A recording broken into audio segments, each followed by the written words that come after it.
All right, JC, appreciate you coming down to Dallas and visiting us for the speaker series. Always nice to see you. Absolutely, James. Thanks for having me, man. I'm super glad to be here. So one of the challenges that we're seeing a lot of sponsors run into is equity, raising equity. Any tips? You've been in the game for a while. You've been, throughout a lot of cycles, good times and bad times. Any tips for aspiring investors out there? Yeah, the biggest tip I can give, James, and it's a great question, is that I think that if you're out there and you're raising money, I think that you have to develop a very specific niche of investor type that you go after. Okay. And you really have to be specific about what those people are looking for and what types of things are important to them.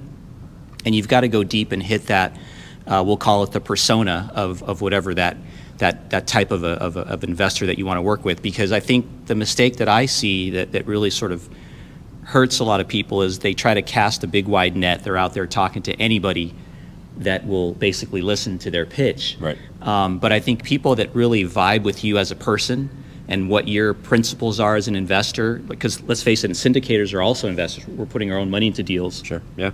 But the type of investor that you vibe with, that sees the world as you see, that's the guy you want to go after, and you want to go after that one and then get the 10 of his friends who all think like that. That's the way that you're going to really start to raise capital. There's no shortcuts. It's not a overnight type of a deal. But if you do that year in and year out, pretty soon you're gonna basically create a tribe of investors that'll raise $10, $15 million when you have a deal that you really believe in. Talk about your target investor, ideal investor, sort of how you guys have positioned your business.